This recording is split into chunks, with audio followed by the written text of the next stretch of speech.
Hey guys, this is Matt with Discount Computer Depot. Today we're going to go over a hard drive replacement and an HP tower. So let's start off. The computer is going to be facing away from us. The front of it's going to be away from our chest. On the back you're going to have a screw. Just unscrew that. Normally you can use your fingers and you'll pull back on that. It slides off. Okay, you'll get rid of that. You don't need it right now.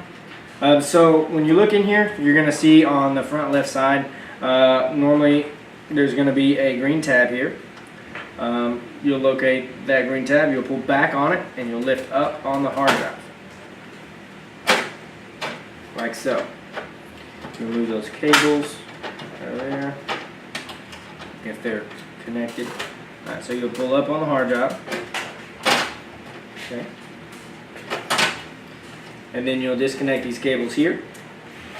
Alright, so you're going to have these little screws in the hard drive. If they're not in the replacement hard drive that was sent to you, you can take these out and put them in that one. Basically, they're flathead. You'll get the other hard drive that you got, and you'll remember how you take it out. Basically, that's going to be facing to the left. Alright, so you'll slide that in here. It only goes in one way, so you don't have to worry. Then you'll just connect those cables back. Okay. Alright, so once that's in, you've basically done everything you need to. You'll go ahead and put the lid back on. Line that up here.